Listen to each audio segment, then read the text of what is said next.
വെനസ്വേലയിൽ അടുത്ത 30 ദിവസത്തിനുള്ളിൽ പുതിയ തെരഞ്ഞെടുപ്പ് നടക്കില്ലെന്ന് അമേരിക്കൻ പ്രസിഡന്റ് ഡൊണാൾഡ് ട്രംപ് വ്യക്തമാക്കി. തകർന്നടഞ്ഞ രാജ്യത്തെ പഴയ രീതിയിലേക്ക് തിരിച്ചു കൊണ്ടുവരാൻ സമയം ആവശ്യമാണെന്നും ജനങ്ങൾക്ക് വോട്ട് ചെയ്യാൻ പോലും സാധിക്കാത്ത സാഹചര്യമാണ് ഇപ്പോൾ അവിടെയുള്ളതെന്നും ട്രംപ് പറഞ്ഞു. അതേസമയം വെനസ്വേലയിൽ വീണ്ടും ആക്രമണമുണ്ടായതായി റിപ്പോർട്ടുകൾ പുറത്തുവന്നു.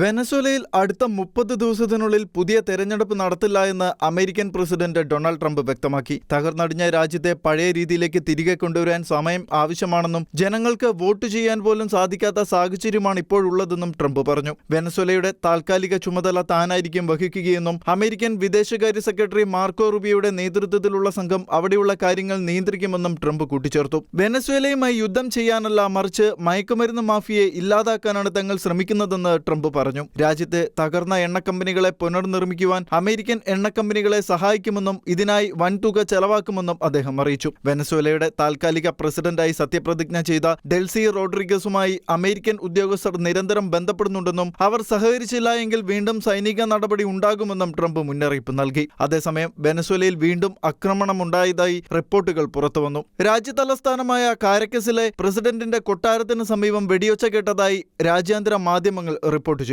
ഡ്രോൺ പോലെയുള്ള ആയുധങ്ങൾ ആക്രമണത്തിന് ഉപയോഗിച്ചതായും പ്രതിരോധിക്കാൻ വ്യോമവേദ സംവിധാനങ്ങൾ ഉപയോഗിച്ചതായും റിപ്പോർട്ടുകളുണ്ട്. അതേസമയം ഈ ആക്രമണങ്ങളിൽ തങ്ങൾക്ക് പങ്കില്ല എന്ന് US അറിയിച്ചു. International desk, ഷെഖേന news.